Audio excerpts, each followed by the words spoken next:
একজন ব্যক্তি তার বন্ধুকে এতটুকু বলেছিল যে আল্লাহ তোকে কোনোদিন মাফ করবে না, আল্লাহ তোকে কোনোদিন মাফ করবে না। এরকম কথা কিন্তু আমরা অনেকে বলে ফেলি।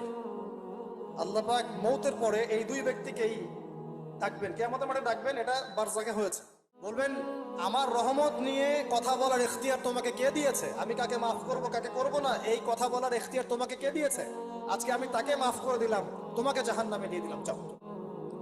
অতএব আল্লাহ রাব্বুল আলামিনের এই বিশাল রহমত আমরা পাবো, আশাবাদী ইনশাআল্লাহ। এই কারণে আমাদের প্রথম যে বিষয়টা ফোকাস করতে হবে, আল্লাহ রহমত পেতে হলে আমাদের অবশ্যই বস্তুবাদিতা ত্যাগ করতে হবে। আল্লাহ পাক দুনিয়া পছন্দ করেন না। দুনিয়ার মোহে যারা ডুবে থাকে আল্লাহ এদেরকে পছন্দ করেন। দুনিয়া প্রয়োজন, যতটুকু আমার দরকার আমি করব, যতটুকু প্রয়োজন নাই এই বিষয়টা আমি পেতেই হবে, চাই চাই আরো চাই, হ্যাঁ, দুহাতে চাপাও হাত পেতে নাও, ঋণ করে ঘি খাও, এইসব দর্শনের ধার ধারবো না আমরা ইনশাআল্লাহ।